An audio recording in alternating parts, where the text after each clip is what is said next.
ಎಲ್ಲಾ ಗೃಹಲಕ್ಷ್ಮಿಗೂ ಕೂಡ ಈಗ 12,000 ರೂಪಾಯಿವರೆಗೂ ಹಣ ಜಮೆ ಆಗೋದಕ್ಕೆ ಶುರುವಾಗುತ್ತೆ. ಹೌದು, ಬಾಕಿ ಕಂತು ಹಣವನ್ನ ಈಗ ಬಿಡುಗಡೆ ಮಾಡಲಾಗ್ತಾ ಇದೆ. ಎಲ್ಲಾ ಗೃಹಲಕ್ಷ್ಮಿಗೂ ಕೂಡ ರಾಜ್ಯ ಸರ್ಕಾರದಿಂದ ಒಂದು ಕಡೆಗೆ ಬಂಪರ್ ಸುದ್ದಿ, ಮತ್ತೊಂದು ಹೊಸ ನಿಯಮ ಕೂಡ ಬರ್ತಾ ಇದೆ. ಇನ್ ಮುಂದೆ ಸರ್ಟಿಫಿಕೇಟ್ ಕಡ್ಡಾಯ ಮಾಡಲಾಗ್ತಾ ಇದೆ. ವೀಕ್ಷಕರೇ, ಗೃಹಲಕ್ಷ್ಮಿಯರು ವಿಡಿಯೋ ಪೂರ್ತಿಯಾಗಿ ನೋಡಿ. ಹೊಸ ನಿಯಮ. ಇನ್ನೊಂದು ಕಡೆಗೆ ರೇಷನ್ ಕಾರ್ಡ್ ಇದ್ದವರಿಗೆ, BPL ಕಾರ್ಡ್ ಇದ್ದವರಿಗೂ ಕೂಡ ಹೊಸ ಸಿಹಿ ಸುದ್ದಿಗಳು ಬರ್ತಾ ಇದ್ದಾವೆ. ರಾಜ್ಯ ಸರ್ಕಾರದಿಂದ ಒಂದು ಹೊಸ ನಿಯಮವು ಕೂಡ ಜಾರಿಗೆ ಬರ್ತಾ ಇದೆ. ಅನ್ನಭಾಗ್ಯ ಫಲಾನುಭವಿಗಳು, ಪಡಿತರ ಚೀಟಿದಾರರು ವಿಡಿಯೋ ಮಾತ್ರ ಕೊನೆ ತನಕ ನೋಡಿ. ಎದಕ್ಕಂದ್ರೆ ಈಗ ಮತ್ತೊಂದು ಹೊಸ ಗ್ಯಾರಂಟಿ ಯೋಜನೆ ಘೋಷಣೆ ಆಗಲಿದೆ ಅಂತ ಮಾಹಿತಿ ಸಿಕ್ಕಿದೆ. ವೀಕ್ಷಕರೇ, 6ನೇ ಗ್ಯಾರಂಟಿಯಾಗಿ ಕೊಡೋದಾಗಿನೂ ಕೂಡ DK ಶಿವಕುಮಾರ್ ಸರ್ ಅವರು ಘೋಷಣೆ ಮಾಡಿರುವಂತದ್ದು. 6ನೇ ಗ್ಯಾರಂಟಿಯಲ್ಲಿ ಏನ್ ಸಿಗುತ್ತೆ, ಈ 6ನೇ ಗ್ಯಾರಂಟಿ ಯಾವಾಗ ಜಾರಿಗೆ ಬರುತ್ತೆ, ಇದ್ರ ಬಗ್ಗೆನೂ ಕೂಡ ದೊಡ್ಡ ಒಂದು ಸಿಹಿ ಸುದ್ದಿ, ಸದ್ಯಕ್ಕೆ ದೊಡ್ಡ ಬ್ರೇಕಿಂಗ್ ನ್ಯೂಸ್ ಕೂಡ ಬರ್ತಾ ಇದೆ. ವೀಕ್ಷಕರೇ, ಕರ್ನಾಟಕದ ಜನರು ಪ್ರತಿಯೊಬ್ಬರು ಕೂಡ ವಿಡಿಯೋ ಪೂರ್ತಿಯಾಗಿ ನೋಡ್ಲೇಬೇಕು, ಹಾಗೆ ಲೈಕ್ ಕೂಡ ಮಾಡಿ.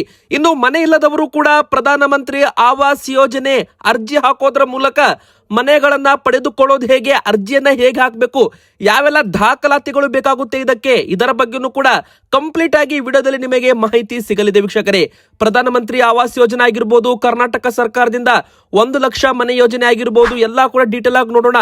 ಇನ್ನು ಗ್ಯಾಸ್ ಸಿಲಿಂಡರ್, ಸ್ಟವ್ ಕೂಡ ಸಿಗುತ್ತೆ. ಅರ್ಜಿ ಹಾಕಿದ್ರೆ ನಿಮಗೂ ಕೂಡ ಸಿಗುತ್ತೆ.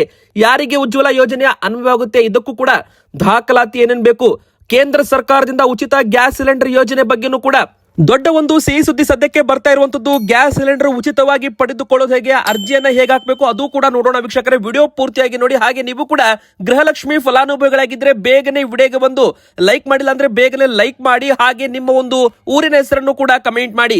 25 ಹಾಗೂ 26ನೇ ಕಂತು ಹಣ ಈಗಾಗಲೇ ರಿಲೀಸ್ ಆಗಿದ್ದು, ಈಗಾಗಲೇ ಜಮೆ ಆಗೋ ಪ್ರಕ್ರಿಯೆ ಕೂಡ ಶುರುವಾಗಿದೆ. ನೀವು ಕೂಡ ಗೃಹಲಕ್ಷ್ಮಿ ಫಲಾನುಭವಿಗಳಾಗಿದ್ದರೆ ನಿಮಗೆ ಹಣ ಬಂತ, ಎಸ್ ಆರ್ ನೋ ಎಂಬುದರ ಮೂಲಕ ಬೇಗನೆ ಕಮೆಂಟ್ ಮಾಡಿ. ಹಾಗೆ ನಮ್ಮ ಚಾನೆಲ್ಗೆ ನೀವು ಇನ್ನೂ ಕೂಡ ಸಬ್ಸ್ಕ್ರೈಬ್ ಆಗಿಲ್ಲ ಅಂದ್ರೆ ಸಬ್ಸ್ಕ್ರೈಬ್ ಕೂಡ ಮಾಡಬಹುದು. ವೀಕ್ಷಕರೇ, ಮೊದಲಿಗೆ ಎಲ್ಲಾ ಗೃಹಲಕ್ಷ್ಮಿಯರಿಗೂ ಕೂಡ ಸಿಹಿ ಸುದ್ದಿ. ಹೌದು, 4,000 ರೂಪಾಯಿ ಹಣ ಜಮೆ ಆಗೋದಕ್ಕೆ ಈಗಾಗಲೇ ಶುರುವಾಗಿದೆ. ಒಮ್ಮೆ ಬಾರಿ ನೀವು ಕೂಡ ಈ ವಿಡಿಯೋ ಮುಗಿದ ಮೇಲೆ ನಿಮ್ಮ ಒಂದು ಗೃಹಲಕ್ಷ್ಮಿ ಬ್ಯಾಂಕ್ ಅಕೌಂಟ್ ಚೆಕ್ ಮಾಡಿಕೊಳ್ಳಿ. 4,000 ರೂಪಾಯಿವರೆಗೂ ಹಣ ನಿಮಗೂ ಕೂಡ ಜಮೆ ಆಗಿರಬಹುದು. ಎದಕ್ಕಂದ್ರೆ ಈಗಾಗಲೇ ಹಣ ರಿಲೀಸ್ ಮಾಡಿ ಇದೇ ಒಂದು ಶಿವರಾತ್ರಿ ಹಬ್ಬದ ಒಳಗೆ ಎಲ್ಲ ಒಂದು ಗೃಹಲಕ್ಷ್ಮಿ ಅಕೌಂಟ್ಗೂ ಕೂಡ ಹಣ ಬ್ಯಾಲೆನ್ಸ್ ಕ್ಲಿಯರ್ ಆಗಲಿದೆ. 12,000 ರೂಪಾಯಿ ಈಗ ಬಾಕಿ ಉಳಿದಿರುವಂತದ್ದು. ಅಂದ್ರೆ 6 ಕಂತು ಹಣ ಸರ್ಕಾರ ಕೊಡೋದು ಬಾಕಿ ಇದೆ ಜನವರಿ ತಿಂಗಳವರೆಗೂ ಅಂತಾನು ಕೂಡ ಇಲ್ಲಿ ವಿರೋಧ ಪಕ್ಷದವರು ಹೇಳಿರುವಂತದ್ದು. ವೀಕ್ಷಕರೇ, ಇದರಲ್ಲಿ ಮುಖ್ಯವಾಗಿ ಫೆಬ್ರವರಿ ಮತ್ತು ಮಾರ್ಚ್ ತಿಂಗಳದ್ದು, ಅದೇ ತರ ಅಕ್ಟೋಬರ್, ನವೆಂಬರ್, ಡಿಸೆಂಬರ್ ಹಾಗೂ ಈ ವರ್ಷದ ಜನವರಿ, ಒಟ್ಟು 6 ಕಂತಿನಲ್ಲಿ ಫೆಬ್ರವರಿ ಮತ್ತು ಮಾರ್ಚ್ ಅಂದ್ರೆ 25, 26ನೇ ಕಂತು ಅಂತ ಇದಕ್ಕೆ ಲೆಕ್ಕ ಹಿಡಿದ್ರು ಕೂಡ ಫೆಬ್ರವರಿ ಮತ್ತು ಮಾರ್ಚ್ ತಿಂಗಳ ಹಣವನ್ನ ಬಿಡುಗಡೆ ಮಾಡಿದ್ದೇವೆ ಅಂತ ಸಚಿವ ಲಕ್ಷ್ಮೀ ಹೆಬ್ಬಾಳ್ಕರ್ ಮೇಡಮ್ ಅವರೇ ಘೋಷಣೆಯನ್ನ ಇಲ್ಲಿ ಮಾಡಿರುವಂತದ್ದು. ಹೀಗಾಗಿ ಈ ಒಂದು ಹಣ ಈಗ ಜಮೆ ಆಗೋದಕ್ಕೂ ಕೂಡ ಶುರುವಾಗಿದೆ. ನೀವು ಕೂಡ ಗೃಹಲಕ್ಷ್ಮಿ ಫಲಾನುಭವಿಗಳಾಗಿದ್ರೆ ಒಮ್ಮೆ ಬಾರಿ ನಿಮ್ಮ ಅಕೌಂಟ್ ಚೆಕ್ ಮಾಡಿಕೊಳ್ಳಿ, ನಿಮಗೂ ಕೂಡ ಜಮೆ ಆಗುತ್ತೆ. ಒಮ್ಮೆ ಬಾರಿ ಜಮೆ ಆಗಿಲ್ಲ ಅಂದ್ರೆ ಇದೇ ಒಂದು 15ನೇ ತಾರೀಕಿನ ಒಳಗೆ ನಿಮ್ಮ ಅಕೌಂಟ್ಗೂ ಕೂಡ 2,000 ಆದ್ರೂ 4,000 ಆದ್ರೂ ಜಮೆ ಆಗೇ ಆಗುತ್ತೆ. ವೀಕ್ಷಕರೇ, 100% ಗ್ಯಾರಂಟಿ ಅಂತಾನು ಕೂಡ ಇಲ್ಲಿ ಹೇಳ್ಬಹುದು. ಇನ್ನು ಮುಖ್ಯವಾಗಿ ಇನ್ನು ಬಾಕಿ ಉಳಿದಿರುವ 8,000 ರೂಪಾಯಿ ಬಗ್ಗೆ ಅಂದ್ರೆ 27, 28, 29 ಹಾಗೂ 30, ಒಟ್ಟು ಇಲ್ಲಿ 60,000 ರೂಪಾಯಿ ಗೃಹಲಕ್ಷ್ಮಿಯರಿಗೆ ಬರಬೇಕು. 4,000 ರೂಪಾಯಿ ಆಡ್ ಮಾಡಿದ್ರೆ 52,000 ರೂಪಾಯಿ ಇಲ್ಲಿವರೆಗೂ ಜಮೆ ಆದಂತಾಗುತ್ತೆ. ಉಳಿದ 8,000 ರೂಪಾಯಿನೂ ಜಮೆ ಆದ್ರೆ 60,000 ರೂಪಾಯಿ ಗೃಹಲಕ್ಷ್ಮಿಯರಿಗೆ ಯೋಜನೆಯಿಂದ ಬಂದಂತಾಗುತ್ತೆ. ಮೊದಲು ಯೋಜನೆಯಿಂದ ಇದ್ದವರಿಗೆ ಮಾತ್ರ ಇದು ಅನ್ವಯವಾಗುತ್ತೆ. ಕೆಲವೊಬ್ಬರು ಕಳೆದ 6 ತಿಂಗಳ ಹಿಂದೆ ಆಡ್ ಆಗಿರ್ತಾರೆ, ಕೆಲವೊಬ್ರು 9, 8 ತಿಂಗಳ ಹಿಂದೆ ಆಡ್ ಆಗಿರ್ತಾರೆ. ಅವರಿಗೆ ಎಷ್ಟು ಬರಬೇಕು ಅಷ್ಟೇ ಬರುತ್ತೆ. ಇಲ್ಲಿ ಮುಖ್ಯವಾಗಿ ಹೇಳ್ಬೇಕಂದ್ರೆ ಇನ್ ಮುಂದೆ ಎಲ್ಲಾ ಗೃಹಲಕ್ಷ್ಮಿಯರಿಗೂ ಕೂಡ ಕರೆಕ್ಟ್ ಆಗಿ ಹಣ ಬರಬಹುದು. ಅದಕ್ಕಂದ್ರೆ ಮಾರ್ಚ್ ಅಲ್ಲಿ ಬಜೆಟ್ ಇದೆ. ವೀಕ್ಷಕರೇ, ಈ ಬಾರಿ ಬಜೆಟ್ ನಲ್ಲಿ ಗೃಹಲಕ್ಷ್ಮಿ ಯೋಜನೆಗೆ ಪಂಚ ಗ್ಯಾರಂಟಿ ಯೋಜನೆಗಳಲ್ಲಿ ಸಿಂಹ ಪಾಲು ಸಿಗುತ್ತೆ. ಅಂದ್ರೆ ಸಾವಿರಾರು ಕೋಟಿ ಅನುದಾನ, 50,000 ಕೋಟಿಗೂ ಅಧಿಕ ಹಣ ಇದಕ್ಕೆ ಮೀಸಲಿಡಲಿದ್ದಾರೆ ಎಂಬುವ ಒಂದು ಮಾಹಿತಿ ಕೂಡ ಬಂದಿರುವಂತದ್ದು. ಮತ್ತೆ ವೀಕ್ಷಕರೇ, ಮತ್ತೊಂದು ದೊಡ್ಡ ಬ್ರೇಕಿಂಗ್ ನ್ಯೂಸ್ ಏನಂದ್ರೆ ಮೃತಪಟ್ಟವರ ಹೆಸರಲ್ಲೂ ಕೂಡ ಗೃಹಲಕ್ಷ್ಮಿ ಹಣ ಹೋಗ್ತಾ ಇದೆ. 2,20,00,000 ಹಣ ವಾಪಸ್ ಪಡೆಯಲು ಸೂಚನೆ ಕೊಡಲಾಗ್ತಾ ಇದೆ. ಅಂದ್ರೆ ನಮ್ಮ ಕಾಂಗ್ರೆಸ್ ಸರ್ಕಾರದ ಗೃಹಲಕ್ಷ್ಮಿ ಯೋಜನೆಯಿಂದ ಹಣವನ್ನ ದುರುಪಯೋಗವಾಗೋದನ್ನ ತಡೆಯೋಕೋಸ್ಕರ ಸತ್ತವರ ಖಾತೆಗೂ ಕೂಡ ಹಣ ಹೋಗ್ತಾ ಇದೆಯಲ್ಲ, ಇದನ್ನ ತಡೆಯಲು ಇನ್ ಮುಂದೆ ಲೈಫ್ ಸರ್ಟಿಫಿಕೇಟ್ ಕೊಡೋದು ಕಡ್ಡಾಯ ಮಾಡ್ತಾರೆ. ಜೀವಿತ ಪ್ರಮಾಣ ಪತ್ರ ಕೊಡಬೇಕು ಪ್ರತಿ ವರ್ಷ ಅಂತಾನೂ ಕೂಡ ಹೇಳಲಾಗಿದೆ. ಇನ್ನು ಅವರ ರೇಷನ್ ಕಾರ್ಡ್ ಆಕ್ಟಿವ್ ಇರಬೇಕು. ರೇಷನ್ ಕಾರ್ಡ್ ಏನಾದ್ರೂ ಡಿಸ್ಮಿಸ್ ಆಗಿದ್ರೆ ಅಂತವರಿಗೂ ಕೂಡ ಗೃಹಲಕ್ಷ್ಮಿ ಹಣ ಬರೋದಿಲ್ಲ ಅಂತ ಹೇಳಲಾಗ್ತಾ ಇದೆ.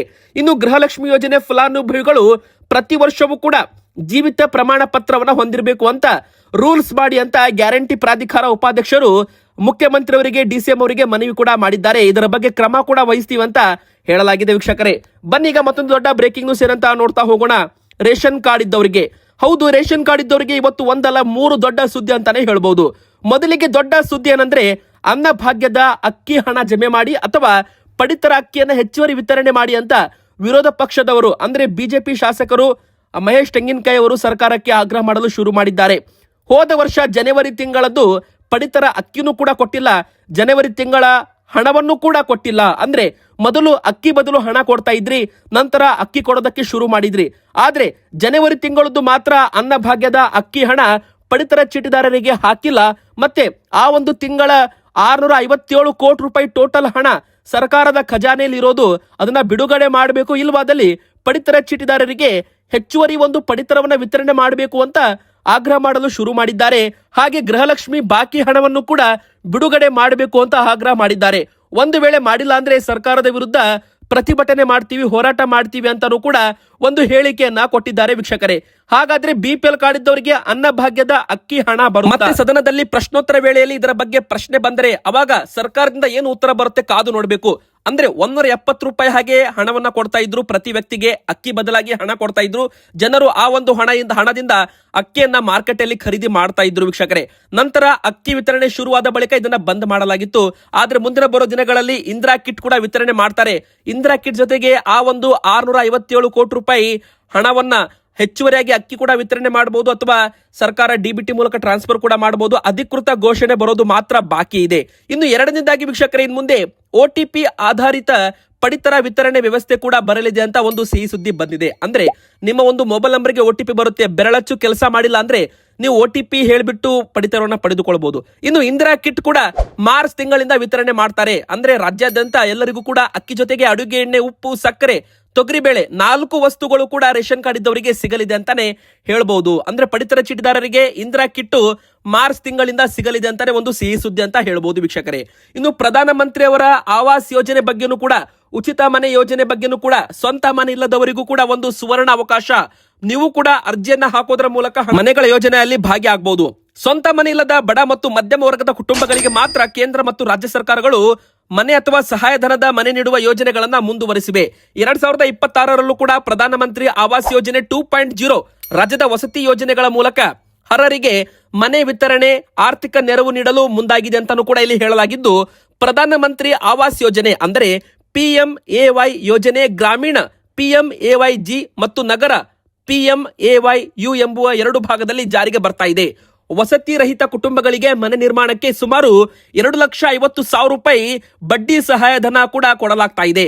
ನಗರ ಪ್ರದೇಶಗಳಲ್ಲಿ EWS ಮತ್ತು BPL ಕುಟುಂಬಗಳಿಗೆ ಪಕ್ಕಾ ಮನೆ ನಿರ್ಮಾಣಕ್ಕೆ ನೆರವು ವಾರ್ಷಿಕ ಆದಾಯ 3 ಲಕ್ಷ ರೂಪಾಯಿಗಿಂತ ಕಡಿಮೆ ಇರೋರಿಗೆ ಆದ್ಯತೆ ಕೊಡಲಾಗುತ್ತೆ. ನಮ್ಮ ರಾಜ್ಯದಲ್ಲಿ ವಸತಿ ಯೋಜನೆ ಕರ್ನಾಟಕ ಸರ್ಕಾರದ ಆಶ್ರಯ ಹಾಗೂ ಇತರ ವಸತಿ ಯೋಜನೆಗಳ ಮೂಲಕ ಬಡ ಮತ್ತು ಮಧ್ಯಮ ವರ್ಗದವರಿಗೂ ಕೂಡ ಮನೆ ನಿರ್ಮಾಣಕ್ಕೆ ಸಬ್ಸಿಡಿಯನ್ನ ಕೊಡಲಾಗ್ತಾ ಇದೆ ವೀಕ್ಷಕರೇ. ಸಾಮಾಜಿಕ ಆರ್ಥಿಕವಾಗಿ ದುರ್ಬಲ ವರ್ಗಗಳಿಗೆ ಆದ್ಯತೆ ನೀಡಲಾಗುತ್ತೆ ಅಂತ ಹೇಳಲಾಗಿದ್ದು, 2 ಲಕ್ಷ ರೂಪಾಯಿಯಿಂದ 5 ಲಕ್ಷ ರೂಪಾಯಿವರೆಗೂ ಸಹಾಯಧನ ಕೂಡ ಕೊಡ್ತಾ ಇದ್ದಾರೆ. ಮತ್ತೆ ನೀವೇನಾದ್ರೂ ಮನೆ ಕಟ್ತಾ ಇದ್ರೆ, ನೀವೇನಾದ್ರೂ ಸಾಲ ಪಡೆದುಕೊಂಡ್ರೆ ಆ ಒಂದು ಸಾಲದ ಮೇಲಿನ ಬಡ್ಡಿ ಹೊರೆ ಕಡಿಮೆ ಮಾಡಲು ಪ್ರಧಾನಮಂತ್ರಿ ಆವಾಸ್ ಯೋಜನೆ ಮೂಲಕ ನಿಮಗೆ ಬಡ್ಡಿ ಸಬ್ಸಿಡಿ ಕೂಡ ಇಲ್ಲಿ ಸಿಗಲಿದೆ ಅಂತ ಹೇಳ್ಬೋದು. ಅಂದ್ರೆ ಬಡ್ಡಿ 1 ಲಕ್ಷ ಆಗಿರ್ಲಿ, 1,60,000 ಆಗಿರ್ಲಿ, ಅದು ಸರ್ಕಾರವೇ ಪಾವತಿ ಕೂಡ ಮಾಡುತ್ತೆ ವೀಕ್ಷಕರೇ. ಇನ್ನು ಅರ್ಜಿ ಹಾಕಲು ನೀವು ಆನ್ಲೈನ್ ಮತ್ತು ಆಫ್ಲೈನ್ ಮೂಲಕವೂ ಕೂಡ ಹಾಕಬಹುದು. ಆಧಾರ್ ಕಾರ್ಡು, ರೇಷನ್ ಕಾರ್ಡ್ ಅಥವಾ ಮತದಾರರ ಗುರುತಿನ ಚೀಟಿ, ಆದಾಯ ಪ್ರಮಾಣ ಪತ್ರ ಕಡ್ಡಾಯವಾಗಿ ಹೊಂದಿರಬೇಕು. BPL ಪ್ರಮಾಣ ಪತ್ರ, ಜಾತಿ ಪ್ರಮಾಣ ಪತ್ರ ಕೂಡ ಅಗತ್ಯವಿದ್ದವರಿಗೆ ಬೇಕಾಗುತ್ತದೆ. ಇನ್ನು ಆನ್ಲೈನ್ ಮೂಲಕ ನೀವು ಗ್ರಾಮ ಪಂಚಾಯತ್ ಅಥವಾ ನಗರಸಭೆ ಕಚೇರಿಯಲ್ಲಿ ಅರ್ಜಿ ಕೂಡ ನೀಡಬಹುದು ಅಥವಾ ನೀವು ಸೇವಾ ಸಿಂಧು ಪೋರ್ಟಲ್ ಅಲ್ಲೂ ಕೂಡ ಇದರ ಬಗ್ಗೆ ಹೆಚ್ಚು ಅಪ್ಡೇಟ್ ಅನ್ನ ತಗೋಬಹುದು ಅಂತ ಹೇಳಲಾಗಿದೆ. ಈಗ ಬನ್ನಿ ಮತ್ತೊಂದು ದೊಡ್ಡ ಬ್ರೇಕಿಂಗ್ ನ್ಯೂಸ್ ಏನಂತ ನೋಡೋಣ. 6ನೇ ಗ್ಯಾರಂಟಿ ಕೊಡೋದಾಗಿ ಈಗಾಗಲೇ DCM DK ಶಿವಕುಮಾರ್ ಸರ್ ಅವರು ಒಂದು ಘೋಷಣೆ ಮಾಡಿದ್ದಾರೆ. ಹೌದು, ಈಗಾಗಲೇ ಕಾಂಗ್ರೆಸ್ ಸರ್ಕಾರಕ್ಕೆ 1,000 ದಿನ ಕಂಪ್ಲೀಟ್ ಆಗಿದೆ. ಹೀಗಾಗಿ 6ನೇ ಭೂಮಿ ಗ್ಯಾರಂಟಿಯನ್ನ ಜಾರಿ ಮಾಡ್ತೀವಿ ಅಂತ DCM DK ಶಿವಕುಮಾರ್ ಅವರು ಘೋಷಣೆಯನ್ನ ಇಲ್ಲಿ ಮಾಡಿರುವಂತದ್ದು. ಇಲ್ಲಿ ಮುಖ್ಯವಾಗಿ ಹೇಳ್ಬೇಕಂದ್ರೆ ಸದ್ಯಕ್ಕೆ 6ನೇ ಗ್ಯಾರಂಟಿ ಜಾರಿಗೆ ಬರುತ್ತಾ ಅಂದ್ರೆ 2028ರ ಚುನಾವಣೆಯಲ್ಲಿ, ಅಂದ್ರೆ ಮುಂದಿನ ಚುನಾವಣೆಯಲ್ಲಿ ಮತ್ತೆ ಕಾಂಗ್ರೆಸ್ ಪಕ್ಷ ಅಧಿಕಾರಕ್ಕೆ ಬಂದ್ರೆ ಈಗ ಏನು ಪಂಚ ಗ್ಯಾರಂಟಿ ಇದಾವೆ ನೋಡಿ, ಅದು ಪಂಚ ಇರಲ್ಲ, 6 ಗ್ಯಾರಂಟಿಗಳಾಗಿ ಜಾರಿಗೆ ಬರ್ತಾವೆ. ಅಂದ್ರೆ 5 ಗ್ಯಾರಂಟಿಗಳು ಕಂಟಿನ್ಯೂ ಆಗುತ್ತೆ ಮತ್ತು 6ನೇ ಗ್ಯಾರಂಟಿ ಹೊಸದಾಗಿ ಜಾರಿಗೆ ಬರುತ್ತೆ ಅಂತ ಒಂದು ಸುಳಿವನ್ನ DCM DK ಶಿವಕುಮಾರ್ ಅವರು ಘೋಷಣೆ ಮಾಡಿದ್ದಾರೆ. 1,000 ದಿನಗಳ ಹಿನ್ನೆಲೆ ಕಂಪ್ಲೀಟ್ ಆಗಿರೋದ್ರಿಂದ 6ನೇ ಗ್ಯಾರಂಟಿ ಭೂಮಿ ಗ್ಯಾರಂಟಿ ಅಂತ ಜಾರಿ ಮಾಡಲಾಗ್ತಾ ಇದೆ. ಅಂದ್ರೆ ಇಲ್ಲಿ ಮುಖ್ಯವಾಗಿ ಹೇಳಬೇಕಂದ್ರೆ ಈ ಒಂದು ಸಂದರ್ಭದಲ್ಲಿ ಭೂಮಿ ಗ್ಯಾರಂಟಿ ರಾಜ್ಯದ ಜನರಿಗೆ ನೀಡ್ತಾ ಇದ್ದೀವಿ. ಭೂಮಿಯ ಹಕ್ಕು ಪತ್ರ ಇಲ್ಲದ ಲಕ್ಷಾಂತರ ಜನರಿಗೆ ನಾವು ಹಕ್ಕುಪತ್ರ ಪಟ್ಟ ದಾಖಲೆ ನೀಡುತ್ತೀವಿ, ಜೊತೆಗೆ ಜನರಿಗೆ ಪಕ್ಕಾ ಖಾತೆ ಹಂಚಿಕೆ ಮಾಡ್ತಿದ್ದೀವಿ. ಪಂಚ ಗ್ಯಾರಂಟಿಗಳ ಹೊರತಾಗಿ ಇದು ನಮ್ಮ ಸರ್ಕಾರದ ಮತ್ತೊಂದು ಮಹತ್ವಾಕಾಂಕ್ಷಿ ಯೋಜನೆ ಆಗಿದೆ ಅಂತ ತಿಳಿಸಿದ್ದಾರೆ. ವೀಕ್ಷಕರೇ, ಈ ಸಂದರ್ಭದಲ್ಲಿ ಮಾತನಾಡಿದ್ದಾರೆ. ಇದು ಒಂದು ದೊಡ್ಡ ಘೋಷಣೆ ಅಂತಾನೆ ಹೇಳ್ಬೋದು. ಬನ್ನೀಗ ಮತ್ತೊಂದು ದೊಡ್ಡ ಬ್ರೇಕಿಂಗ್ ನ್ಯೂಸ್ ಏನಂತಾನು ಕೂಡ ನೋಡ್ತಾ ಹೋಗೋಣ. ಅದೇ ತರ ಉಚಿತ ಗ್ಯಾಸ್ ಸಿಲಿಂಡರ್ ಬಗ್ಗೆನೂ ಕೂಡ, ಒಂದು ಸ್ಟೋವ್ ಬಗ್ಗೆನೂ ಕೂಡ ಅರ್ಜಿ ಹಾಕಬಹುದು. ಇಲ್ಲಿ ಯಾರೆಲ್ಲ ಅರ್ಜಿ ಹಾಕಬಹುದು ಅಂದ್ರೆ ಬಡ ಕುಟುಂಬಗಳ ಮಹಿಳೆಯರ ಆರೋಗ್ಯವನ್ನ ಗಮನದಲ್ಲಿಟ್ಟುಕೊಂಡು ಕೇಂದ್ರ ಸರ್ಕಾರ ಈಗ ಅಡುಗೆ ಅನಿಲ ಲಭ್ಯವಾಗುವಂತೆ ಮಾಡಲು ಪ್ರಧಾನಮಂತ್ರಿ ಉಜ್ವಲ ಯೋಜನೆ ಜಾರಿಗೆ ತಂದಿದ್ದು, ಅರ್ಹ ಮಹಿಳೆಯರಿಗೆ ಸರ್ಕಾರ ಉಚಿತ ಗ್ಯಾಸ್ ಸಂಪರ್ಕ ಮತ್ತು ಪ್ರಯೋಜನಗಳನ್ನು ಕೂಡ ಕೊಡ್ತಾ ಇದೆ. ಮೊದಲ ಬಾರಿಗೆ ನೀವೇನಾದ್ರೂ ಹೊಸ ಮನೆಗೆ ಗ್ಯಾಸ್ ಸಂಪರ್ಕ ಪಡಿತಾ ಇದ್ರೆ ಗ್ಯಾಸ್ ಸ್ಟೋವ್ ಮತ್ತು ಸಿಲಿಂಡರ್ ಅನ್ನ ಉಚಿತವಾಗಿ ಕೊಡುತ್ತಾರೆ. ಪ್ರತಿ ಸಿಲಿಂಡರ್ಗೆ 300 ರೂಪಾಯಿ ಸಬ್ಸಿಡಿ ಕೂಡ ಕೊಡ್ತಾರೆ. ಈ ಹಣ ನೇರವಾಗಿ ಫಲಾನುಭವಿಗಳ ಬ್ಯಾಂಕ್ ಖಾತೆಗೆ ಜಮೆ ಮಾಡ್ತಾರೆ.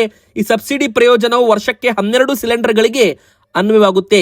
ಯಾರು ಈ ಒಂದು ಪ್ರಧಾನಮಂತ್ರಿ ಉಜ್ವಲ ಯೋಜನೆಗೆ ಅರ್ಹರಾಗಿರ್ತಾರೆ ಅಂದ್ರೆ 18 ವರ್ಷ ವಯಸ್ಸಿನಾಗಿರ್ಬೇಕು ಮಹಿಳೆಯರು. ಅಂದ್ರೆ ಮಹಿಳೆಯರು ಮಾತ್ರ ಇದಕ್ಕೆ ಅರ್ಜಿಯನ್ನು ಹಾಕಬೇಕು. 18 ವರ್ಷ ಪೂರ್ತಿ ಆಗಿರ್ಬೇಕು. ಕುಟುಂಬದಲ್ಲಿ ಯಾರೂ ಕೂಡ ಈಗಾಗಲೇ ಯಾವುದೇ ಅನಿಲ ಸಂಪರ್ಕವನ್ನು ಹೊಂದಿರಬಾರದು. ವಾರ್ಷಿಕ ಆದಾಯ ಗ್ರಾಮೀಣ ಪ್ರದೇಶದಲ್ಲಿ 1 ಲಕ್ಷ ರೂಪಾಯಿ ಮತ್ತು ನಗರ ಪ್ರದೇಶಗಳಲ್ಲಿ 2 ಲಕ್ಷ ರೂಪಾಯಿ ಮೀರಿರಬಾರದು ಅಂತ ಹೇಳಲಾಗಿದೆ.